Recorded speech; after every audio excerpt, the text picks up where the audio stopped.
कैसे हैं आप लोग। तो सभी को मेरी तरफ से गुड मॉर्निंग। सभी को मेरी तरफ से गुड मॉर्निंग। ठीक है, तो आप लोग कैसे हैं ये मुझे कमेंट बॉक्स में आप लोग बता सकते हैं। ठीक, देखो आज हम लोग अपने प्रीलिम्स इनिशिएटिव में डे 8 पर आ चुके हैं। इससे पहले मैं डे 7 तक जितने भी टॉपिक्स हो सकते हैं, जितने भी थीम्स हो सकते हैं, मैंने कवर करवाने की कोशिश की है। कल की वीडियो थोड़ी कट हो गई थी, है ना। तो इसकी वजह से कल के 3 टॉपिक्स में जो मैंने एक साथ कवर करवाने की कोशिश की थी, तो उसमें आप लोगों को आई होप मतलब मुझे लगता है कि आप लोगों को प्रॉब्लम हुई होगी। तो उसके लिए मैं क्षमा प्रार्थी हूँ, मुझे माफ़ कर दीजिएगा। ठीक है, लेकिन आप लोगों के जो ये कल 3 टॉपिक मैंने कवर करवाए हैं, उसका मतलब ये बिल्कुल नहीं है कि वो आप लोगों के एज इट इज़ पड़े रहेंगे। उन 3 टॉपिक के लिए मैंने संडे का दिन निकाला है। संडे के दिन में उन 3 टॉपिक्स का आप लोगों का पुनः रिवीजन करवाया जाएगा। ठीक है, तो उसकी आप लोग चिंता छोड़ दीजिए, वो हमारे ऊपर है। ठीक, वो मैं फिर से रिवीजन करवाऊंगी।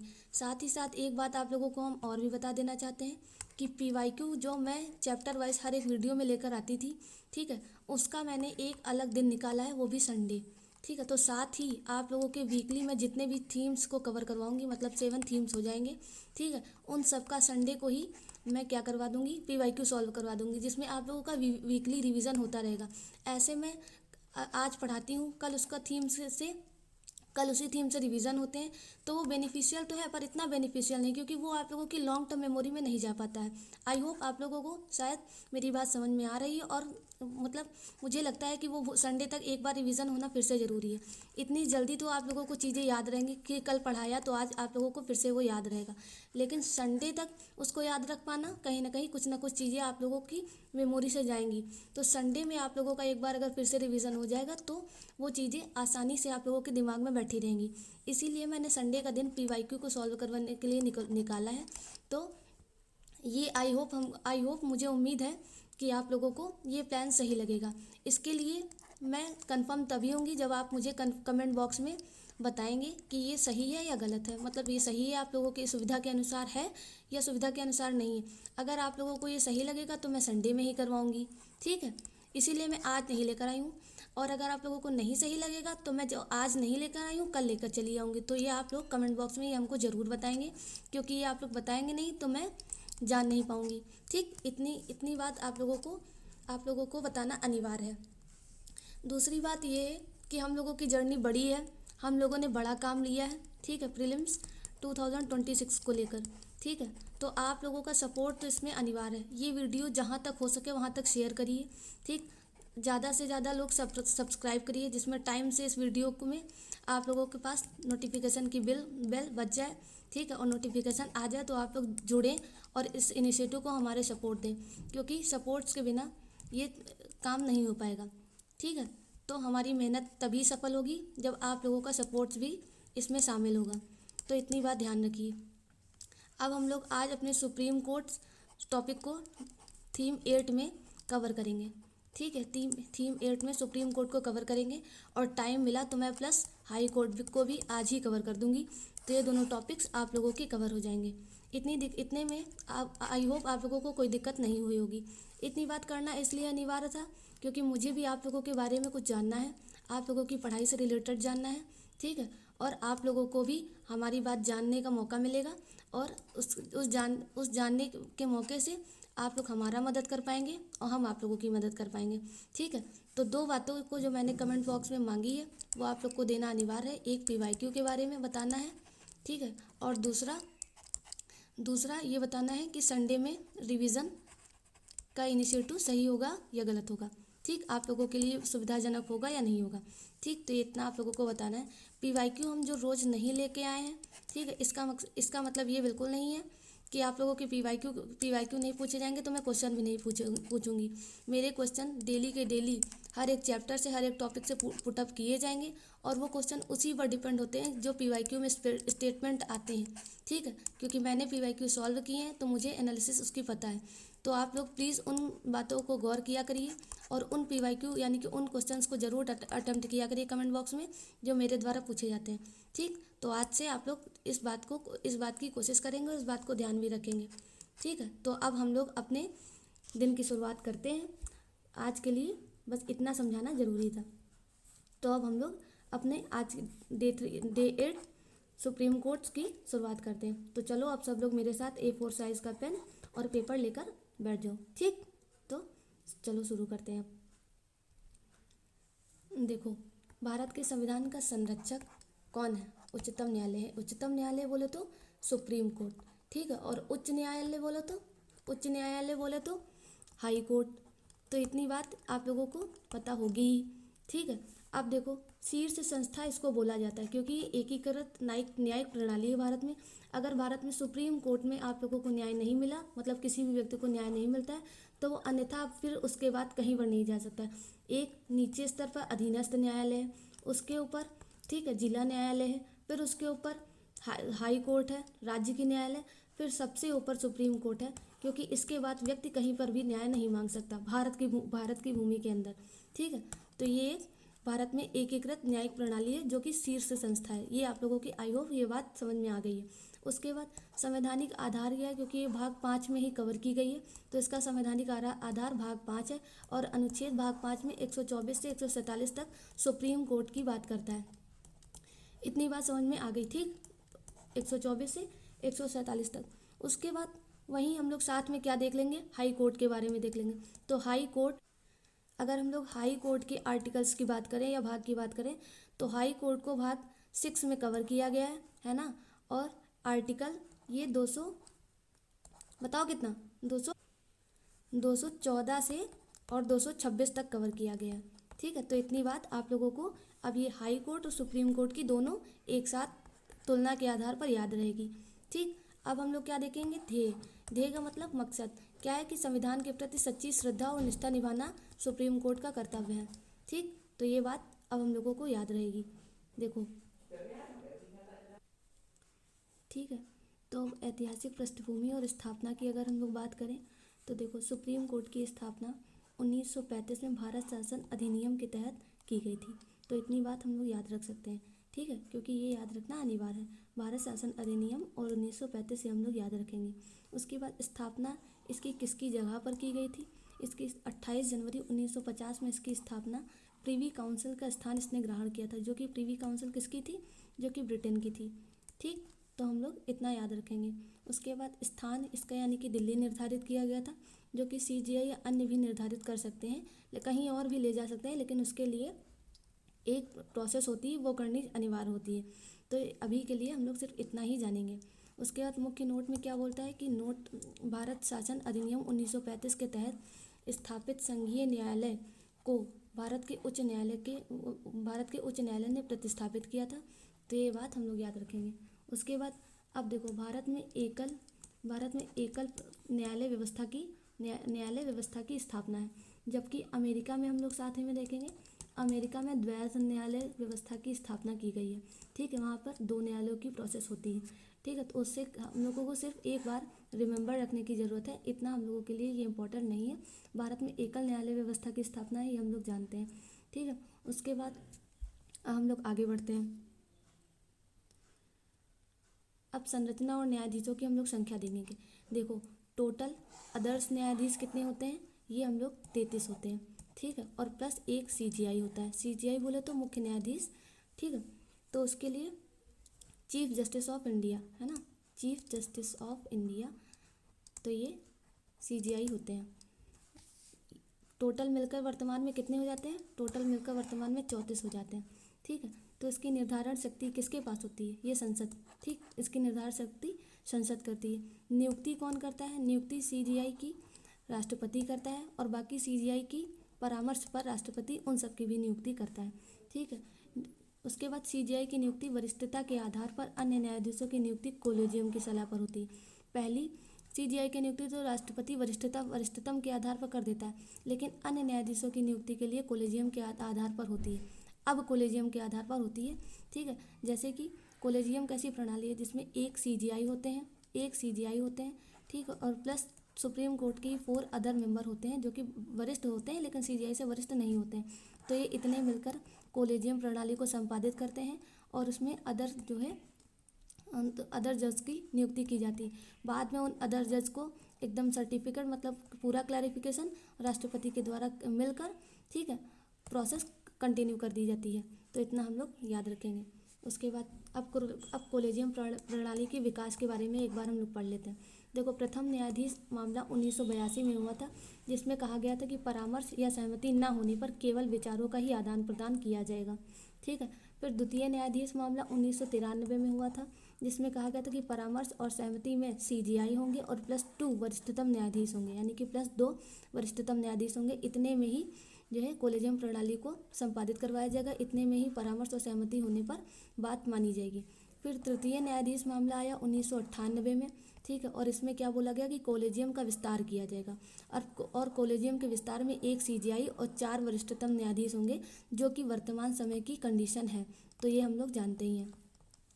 उसके बाद चतुर्थ न्यायाधीश मामला आया 2015 में, जिसमें बोला गया कि इन कॉलेजियम के साथ साथ हम लोगों को NJC को भी जोड़ेंगे। NJC असंवैधानिक घोषित करने के लिए एक कॉलेजियम प्रणाली को पुनः बहाल कर दिया गया। देखो, NJC क्या था? NJC एक प्रस्ताव था। ठीक है। देखो, NJC क्या था? नेशनल जुडिशियल अपॉइंटमेंट कमीशन, जो कि संसद के द्वारा लाया गया था। और संसद ने बोला था कि कॉलेजियम प्रणाली में सिर्फ पक्षपात होता है, क्योंकि सिर्फ इसमें सुप्रीम कोर्ट के जज ही शामिल होते हैं किसी की नियुक्ति करने के लिए, तो वो अपने भाई बंधुओं को भी हो सकता जज बना लेते हैं। ठीक है। तो इसके लिए NJC ने एक 2014 में 99वें संविधान संशोधन द्वारा इसको लाने की कोशिश की थी, जिसमें बोला था कि इसमें संसद के भी कुछ सदस्य होंगे। ठीक है। लेकिन अगले ही साल 2015 में क्या किया गया? इसको बहाल कर दिया गया, यानी कि इसको लाने नहीं दिया गया। तो ये प्रोसेस NJC के इतिहास की बात करती है। तो इतना आप लोग NJC के बारे में याद रखेंगे। ठीक। तो अब हम लोग आगे बढ़ते हैं। फिर देखो, न्यायाधीश बनने की योग्यताएं। न्यायाधीश बनने में देखो, पहली क्या हम लोग पढ़ेंगे कि किसी भी उच्च न्यायालय में 5 वर्ष तक न्यायाधीश होना चाहिए। पहली शर्त ये है। ठीक है। दूसरी शर्त क्या है कि किसी भी उच्च न्यायालय में या फिर देखो 10 वर्ष तक अधिवक्ता हो, यानी कि वकालत। अधिवक्ता बोलते हैं तो वकील को बोलते हैं। ठीक है। जो कि गवर्नमेंट वकील हो सकता है। तो या फिर दूसरी कंडीशन क्या है कि 10 वर्षों तक यहाँ पर या फिर वहाँ पर अधिवक्ता का काम कर रहा हो, या फिर किसी भी उच्च न्यायालय में 5 वर्षों तक न्यायाधीश रह चुका हो। और तीसरी शर्त के रूप में हम लोग क्या बोलते हैं कि राष्ट्रपति की राय में वो प्रतिष्ठित न्यायविद हो, यानी कि राष्ट्रपति की राय में वो अच्छा प्रतिष्ठित न्यायविद हो, अच्छा व्यक्ति हो। ठीक है। तो ये इतनी 3 शर्तें मान्य हैं। ठीक है। और भारत का नागरिक तो हो ही। ठीक। तो ये 4 चीज़ें हम लोग याद रखेंगे। अब हम लोग आगे बढ़ते हैं। देखो, संविधान में न्यूनतम आयु का कोई उल्लेख नहीं किया गया है सुप्रीम कोर्ट और हाई कोर्ट के जज के लिए, लेकिन इनके टेन्योर की बात करें तो इनके टेन्योर, ठीक है, तो 65 वर्ष की आयु तक इनका टेन्योर होता है, यानी कि 65 वर्ष की आयु तक अपने पद पर बने रहते हैं। ठीक है। फिर उनके कार्यकाल चाहे जितने हुए हों। ठीक। तो इतना हम लोग याद रखेंगे। फिर संविधान में न्यूनतम आयु वही बात है। ठीक। उसके बाद विशेष नियुक्तियां और कार्यवाहक और तदर्थ न्यायाधीश, जिसमें कार्यवाहक कौन है? CGI है। ठीक है। कार्यवाहक की भूमिका कौन निभाता है? CGI निभाते हैं। तो देखो, इनकी नियुक्ति के लिए राष्ट्रपति करते हैं, वो हम पहले ही बता चुके हैं। ठीक है। और स्थिति इनकी क्या होती है? जब CGI का पद रिक्त हो या अनुपस्थिति हो तो कार्यवाहक CGI की नियुक्ति करवाई जाती है। ठीक है। अब तदर्थ न्यायाधीश देखते हैं, यानी कि एड हॉक जजेस की बात करेंगे हम लोग।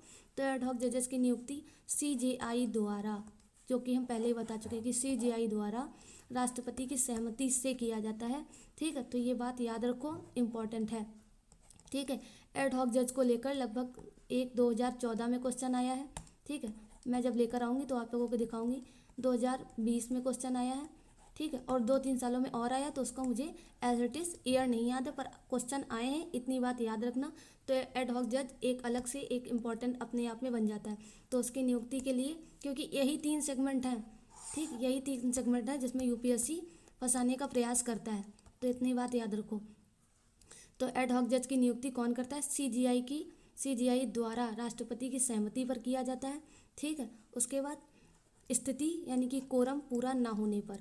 ठीक है। जब कोरम पूरा नहीं हुआ है, कोरम क्या होता है? 1/10, यानी कि 1/10 का कोटा होता है। जब वो पूरा नहीं होता है तो उनकी स्थिति होती है। ठीक है। योग्यता क्या है कि हाई कोर्ट के न्यायाधीश हों जो कि सुप्रीम कोर्ट बनने योग्य हों, तब वो एड हॉक जज बन सकते हैं। ठीक है। उसके बाद सेवानिवृत्त न्यायाधीश क्या होता है? रिटायर्ड जजेस की बात करें तो उनकी नियुक्ति CGI द्वारा अनुरोध पर की जाती है। जब उनकी नियुक्ति तब की जाती है जब भारत में जज जो है जज कम पड़ जाए और काम ज़्यादा पड़ जाए, ठीक है, तब रिटायर्ड जजेस को बुला लिया जाता है शॉर्ट टर्म के लिए, ठीक है, कि वो आकर पेंडिंग काम को सॉर्ट आउट कर सकते हैं। तो इतना बात हम लोग याद रखेंगे, ठीक है। और इनकी नियुक्ति कैसे होती है? सीजीआई द्वारा अनुरोध करने पर की जाती है, ठीक है। उसके बाद स्थिति क्या है कि कार्यभार अधिक होने पर इनको बुलाया जाता है, जो कि मैं पहले ही बता चुकी हूँ, ठीक है। और नोट में हम लोग देख सकते हैं कि इन्हें न्यायाधीश नहीं माना जाता है, सिर्फ इनको भत्ते मिलते हैं। क्योंकि न्यायाधीश अभी क्यों बनेंगे? क्योंकि ये अपना 65 ईयर्स का टेन्योर तो पहले ही पूरा कर चुके हैं, अपने काम से रिटायर भी हो चुके हैं। अब काम ज़्यादा होने पर इनको इनकी योग्यता की वजह से, क्योंकि ये इतना बड़ा पद संभाले हैं, इतने काबिल आदमी हैं, तो इसी वजह से इनको काम अधिक होने की वजह से बुला लिया गया है। तो उस काम में इनको वेतन तो दिया जाएगा, पर ये न्यायाधीश तो नहीं हो सकते दोबारा, ठीक। तो इतनी बात हम लोग याद रखेंगे। आई होप आप लोगों को ये स्टेटमेंट, ये पैरा समझ में आ गया है, ठीक। अब हम लोग आगे चलते हैं। देखो, न्यायिक स्वतंत्रता और सुरक्षा की अगर हम लोग बात करें, ठीक है, तो कार्यकाल की सुरक्षा 65 वर्ष तक होती है, ये हम लोग बता चुके हैं। व्यय में संचित निधि से इनको भारत से पैसा दिया जाता है, ठीक है, संचित निधि से इनको पैसा दिया जाता है। इसीलिए बोला गया है संविधान में बोला गया है कि जो न्याय प्रणाली होती है वो किसी के अधीन नहीं है, वह अपने स्वतंत्र, ठीक है, न्यायालय जो है वो अपने स्वतंत्र निर्णय के लिए जाना जाता है, क्योंकि वो किसी के अधीन है। इसीलिए इनका व्यय भी, इनकी इनकम भी अलग ही रखी गई है, ठीक है। क्योंकि अगर ये संसद पे इनका व्यय डिपेंड होता तो वो शायद आज कुछ और हो रहा होता, ठीक है, उसका रिजल्ट कुछ और होता। लेकिन जब पहले ही संविधान निर्माताओं ने एक स्ट्रक्चर्ड वे में हर एक चीज़ तैयार की है, हर एक प्रॉफिट और लॉस को देखते हुए, तो ये हम लोग आज देख रहे हैं, ठीक। उसके बाद सेवानिवृत्त के बाद वकालत पर रोक लगा दी गई है, यानी कि अगर ये अपनी सेवानिवृत्त हैं, यानी कि अपने पद पर बने हैं, ठीक है, तो ये कहीं और वकालत नहीं कर सकते हैं। आचरण पर संसद में इनके चर्चा नहीं की जाएगी, ये कैसे भी हों, इनके आचरण पर, ठीक है, और इनके व्यवहार पर संसद में कोई भी चर्चा नहीं की जाएगी। किस पर? सुप्रीम कोर्ट के जजेस पर और सीजीआई पर, ठीक है। तो ये इतनी बात हम लोग याद रखेंगे। तो उसके बाद कार्यपालिका से पृथक्करण अनुच्छेद 50 में ही बता दिया गया था, डीपीएसपी में, कि न्यायपालिका का कार्यपालिका से पृथक्करण किया गया है। तो ये बात वहाँ के लिए इम्पोर्टेंट है, ठीक है, इसीलिए यहाँ पर एक बार पुनः रिमेंबर करने के लिए जोड़ी गई है। अब हम लोग आगे बढ़ेंगे। देखो, न्यायपालिका की स्वतंत्रता सुनिश्चित करने वाले प्रावधान कौन कौन से हैं? यही प्रावधान है जो ऊपर हम लोग बताए हैं, ठीक। उसके बाद पद से हटाना और महाभियोग की प्रक्रिया में हम लोग क्या देखेंगे? देखो, पद से हटाने के लिए क्या किया जाता है? पहले एक प्रस्ताव लाया जाएगा जिसमें 100 लोकसभा या 50 राज्यसभा के सदस्य होंगे। कंडीशन नंबर 1, ठीक है, A4 साइज में साथ में सब लोग जितने स्लाइड्स मैं पढ़ा रही हूँ, ठीक है, और जो टॉपिक उन सब में आए हैं उसका एक शॉर्ट नोट सभी का बना रहे। कुछ दिन के बाद मैं अपना टेलीग्राम चैनल की लिंक डालूंगी इसी यूट्यूब पे, उसमें आप लोगों को ये पढ़ाई हुई जितनी भी मैं रोज डेली पीपीटी पढ़ाती हूँ वो पीपीटी मिल जाएंगे, ठीक है। और साथ में आप लोगों का काम क्या होगा कि आप लोग मेरे साथ जितने भी शॉर्ट नोट्स बना रहे हैं सब लोग अपनी फ़ोटो उसी के ऊपर सेंड करेंगे, तो हम देखेंगे कि आप लोग कैसे नोट्स बनाते हो। शायद मुझसे अच्छे बना लो, ठीक। तो हो सकता है अगर उसे अच्छे बना लिया करोगे तो मैं दिखाऊंगी अपने यूट्यूब चैनल पर कि ये बच्चे हैं कितनी मेहनत करते हैं, ठीक है। तो आप लोगों की अपने लिए भी ये एक रिस्पॉन्सिबिलिटी है कि साथ में एक शॉर्ट नोट्स बनाते जाओ, जो कि एट द मोमेंट पे आप लोगों को रिवीजन करने में बहुत ही मददगार होंगे, ठीक। तो अब हम लोग आगे बढ़ते हैं। देखो, प्रस्ताव में पहली कंडीशन क्या हमने बताई थी कि 100 लोकसभा और 50 राज्यसभा के मेंबर, यानी कि मेंबर होने चाहिए। उसके बाद दूसरी, तब जांच समिति के पास इतना अगर ऊपर हो गया तब जांच समिति सेकंड स्टेप हो जाता है। उसके बाद, ठीक है, इसमें क्या होता है कि जांच समिति में 3 सदस्य होते हैं, जो कि एक सीजीआई होगा, एक हाई कोर्ट का सीजीआई होगा, और ये प्लस ज्यूरिस्ट मिलकर बनेंगे, ठीक है। तो इन तीनों मेंबर्स मिल के क्या करेंगे? ये सेकंड स्टेप हो गया। उसके बाद अगर अब इन तीनों मेंबर ने जांच की और ये दोषी पाए गए, ठीक है, कोई भी जज के ऊपर अगर महाभियोग लग रहा है और इन तीनों ने यहाँ तक प्रोसेस चली गई, और उसके बाद थर्ड प्रोसेस क्या होती है कि वो दोषी पाए जाने पर फिर दोनों संसदों में विशेष बहुमत चलेगा। विशेष बहुमत याद रखना, साधारण बहुमत नहीं, विशेष बहुमत पर, ठीक है। विशेष बहुमत का मतलब क्या होता है कि 50% वोट होने चाहिए प्रेजेंट मेंबर में, ठीक है, यानी कि संसद में जितने भी मेंबर हैं, ठीक है, जितने भी मेंबर हैं उन सब में 50% मेंबर विशेष बहुमत के माने जाते हैं, ठीक है। उसके बाद फिर अगर इतना हो गया, थर्ड प्रोसेस में भी इतना हो गया, ठीक है, थर्ड प्रोसेस में इतना हो गया, तो फोर्थ प्रोसेस में क्या होगा कि अंतिम आदेश राष्ट्रपति द्वारा निर्धारित कर दिया जाता है कि इनको महाभियोग द्वारा हटाना है या नहीं हटाना है, ठीक है। इतनी प्रोसेस तो जजेस के पास होती है, लेकिन ये लास्ट प्रोसेस हम लोग राष्ट्रपति के पास होती है। तो ये बात याद रखना कि राष्ट्रपति की ये भी एक महत्वपूर्ण भूमिका है, और ये महत्वपूर्ण भूमिका आप लोग हमको कमेंट बॉक्स में बताओ कि राष्ट्रपति की कौन सी शक्तियों में कवर की जाती है। कार्यपालिका, विधायी, कौन कौन सी शक्तियाँ जो राष्ट्रपति की हमने पढ़ाई थी उनमें में से बताओ कि ये कौन सी शक्ति के अंदर कवर करी जाएगी, ठीक। ये आप लोगों का बताना कर्तव्य है, ठीक। अब हम लोग एक नोट में बात कही गई है वो हम लोग देख लेते हैं कि आधार क्या है कि सिद्ध कदाचार, यानी कि कदाचार सिद्ध हो जाए या फिर अक्षमता सिद्ध हो जाए, किसकी, सुप्रीम कोर्ट जज की, जिसके बारे में हटाने की बात कही जा रही है, ठीक है, जो कि अब तक किसी को हटाया नहीं गया। ये बात अभी तक एक इम्पॉर्टेंट, क्योंकि केस तो कई बार चले हैं, कई जजों के ऊपर लागू भी किए गए हैं, लेकिन प्रोसेस में आकर अभी तक फाइनल रिजल्ट ये तो नहीं आया है, ठीक है। तो हम लोग इतनी बात ये याद रखेंगे। अब देखो आगे, फिर मूल क्षेत्राधिकार यानी कि ओरिजिनल ज्यूरिडिक्शन हम लोग देखते हैं क्या है कि केंद्र सरकार यानी कि सेंटर, और उसके बाद राज्य सरकार और स्टेट, यानी कि स्टेट क्या है, ये मिलकर केंद्र सरकार तक यहाँ पर जाते हैं, जिसमें डीप नेवी ब्लू यानी कि सीधे सुप्रीम कोर्ट में सुनवाई होगी किसकी, राज्य सरकारों की, ठीक। तो ये एक ऐसे ही मूल क्षेत्राधिकार की बात है। अपवाद में देखते हैं क्या है, एक्सेप्शंस में देखो, अंतर्राज्यीय जल विवाद यानी कि इंटर स्टेट वाटर डिस्प्यूट जो होते हैं, ठीक है, और फिर वित्त आयोग यानी कि फाइनेंस कमीशन, और संविधान में पूर्व संधियाँ यानी कि प्री कॉन्स्टिट्यूशनल ट्रीटीज जो होती हैं वो सीधे सुप्रीम कोर्ट के पास राज्य सरकार लेके आते हैं, तो उनको फाइनल करी जाती है, ठीक है। उसके बाद हम लोग रिट और अपीलीय क्षेत्राधिकार की बात करेंगे, जो कि रिट की बात हम लोगों ने आर्टिकल 32 के तहत पहले ही फंडामेंटल राइट्स में कर ली है, लेकिन जब हम लोग सुप्रीम कोर्ट पढ़ा रहे हैं तो सुप्रीम कोर्ट के रिट की बात अवश्य ही करी जाएंगी। तो अब हम लोग देखते हैं, देखो आर्टिकल 32 ये हम लोगों को पहले ही पता है। उसके बाद जो कि मौलिक अधिकार का रक्षा है, जिसके बारे में मैं बता चुकी हूँ। 5 तरह के रिट्स भी होते हैं, बंदी प्रतिक्षेपण, परमादेश, प्रतिषेध, उत्प्रेषण और अधिकार पक्षा, ये भी हम बता चुके हैं। अब सब लोगों का काम इतना है कि कमेंट बॉक्स में मुझे ये 5 रिट्स के नाम ऐसे पॉइंट करके लिख के दो, ठीक है। और उसके बाद ये किस किस के लिए लाई जाती हैं, मतलब इन सब का अर्थ क्या होता है, इतना आप लोग हमको बताओगे, ठीक है। अगर इतना आप लोगों ने कर लिया और इतना आप लोगों ने बता लिया तो समझ लो कि किसी भी 1 साल का, इन 10 ईयर्स में जो मैं PYQ सॉल्व करवा रही हूँ, उन 10 ईयर्स में आप लोगों ने किसी भी 1 साल का आंसर अच्छे से दे दिया है, और आप लोगों की मेमोरी बहुत अच्छी है, ठीक। तो इतना आप लोग करेंगे तो ये एक काबिल तारीफ और शाबाशी का मुद्दा है, ठीक है। फिर नोट में हम लोग क्या देख लेते हैं कि हाई कोर्ट में 226 से संकीर्ण दायरा है, यानी कि 226 से कम में जो है वो जज होते हैं, ठीक है। उसके बाद अपीलीय क्षेत्राधिकार में हम लोग देखेंगे कि संवैधानिक मामले, दीवानी और आपराधिक मामले और विशेष अनुमति याचिका, ठीक है, आर्टिकल नंबर 136 में इन सब की बात कही गई है।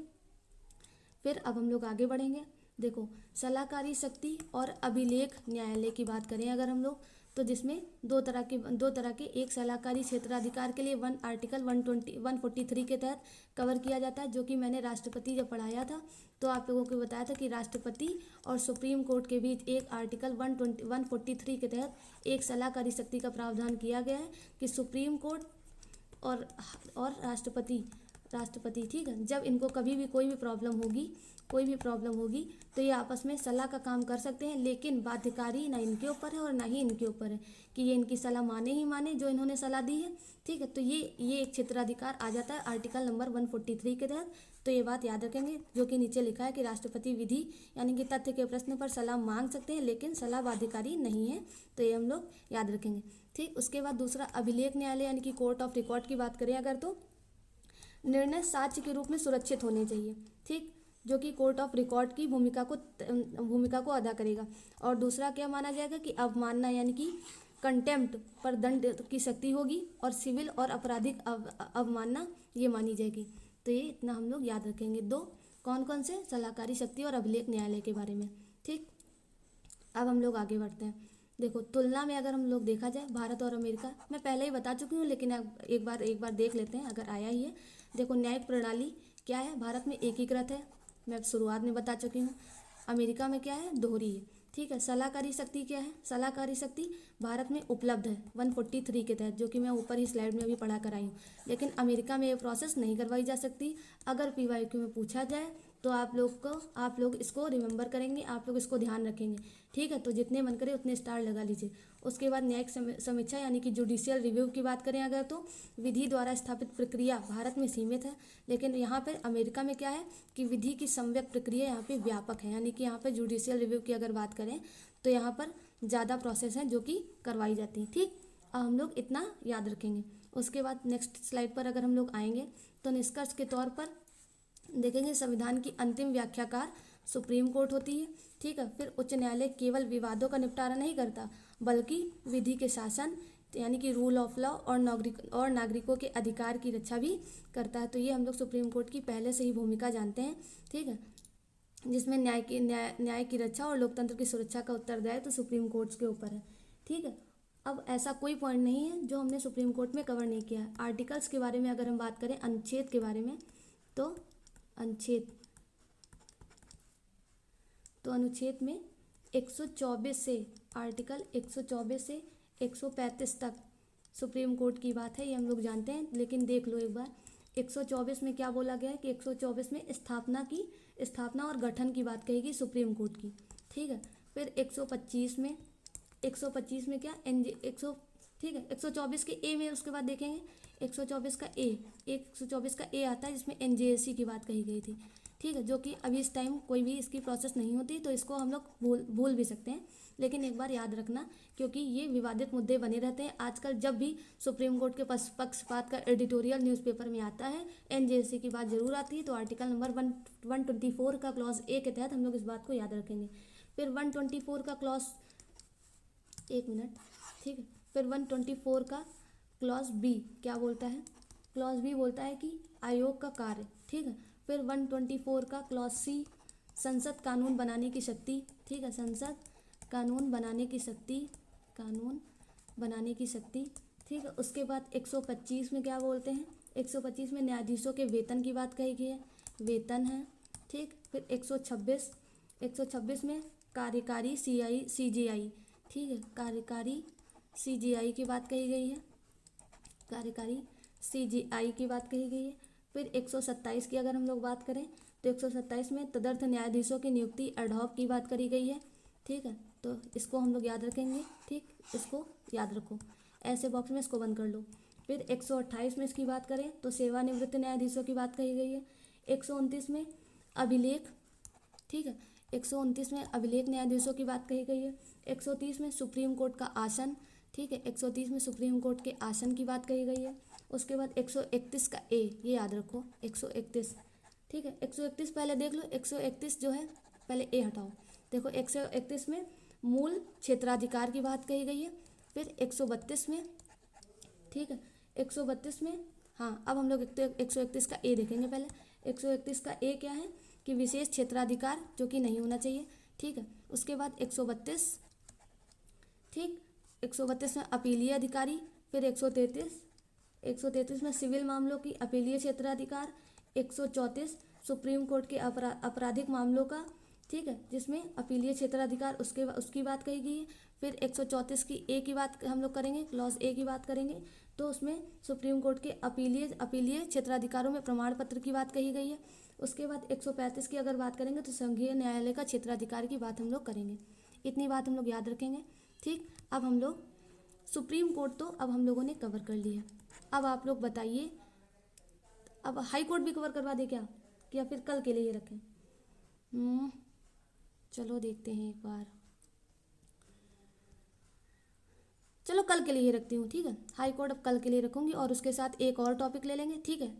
अब आप लोग हम लोगों को आज हमको कमेंट बॉक्स में बताएंगे कि ये हमारे पढ़ाने का तरीका आप लोगों को कैसा लगा, फर्स्ट पॉइंट, ठीक है। इसको कंटिन्यू कल इसी तरह किया जाए। सेकंड पॉइंट आप लोग हमको बताएंगे और थर्ड पॉइंट पीवाईक्यू के बारे में बताना मत भूलना, जो कि मैंने संडे की बात कही है, ठीक है। अगर आप लोगों का ये रिस्पॉन्स नहीं आया तो मैं कल ही चैप्टर वाइज पीवाईक्यू यानी कि सुप्रीम कोर्ट के फिर से लेकर चली आऊँगी और जो नेक्स्ट टॉपिक पढ़ाना है तो वो मैं एज इट इज़ कंटिन्यू करूँगी। और उसके बाद फोर्थ आप लोग की रिस्पॉन्सिबिलिटी है ये तीन आप लोगों के विचार हमको बताना है आप लोगों को। और फोर्थ आपको रिस्पॉन्सिबिलिटी है कि मेरे चैनल को सब्सक्राइब करिए, ठीक है, शेयर करिए, उसके बाद वीडियो को लाइक करिए, ठीक है, और ज़्यादा से ज़्यादा लोगों तक ये मदद पहुंचा सकिए। और आप लोगों भी अपनी मदद, मेरी मदद कीजिए और अपनी मदद कीजिए, ठीक है। तभी हम लोग मिलकर प्रीलिम्स 2026 क्लियर करेंगे। ओके, तो आज के लिए इतना ही। थैंक यू सभी को। जो भी आप लोगों को डाउट हो कमेंट सेक्शन में पूछ सकते हैं, हम पूरा प्रयासरत रहेंगे उस डाउट को क्लियर करने के लिए, ठीक है। और जो भी आप लोगों के मन में क्वेश्चन उठता है वो भी हमसे ज़रूर पूछिए, ठीक। तो आज के लिए बाय बाय, बाय बाय सभी को। Have a nice day. जय हिंद।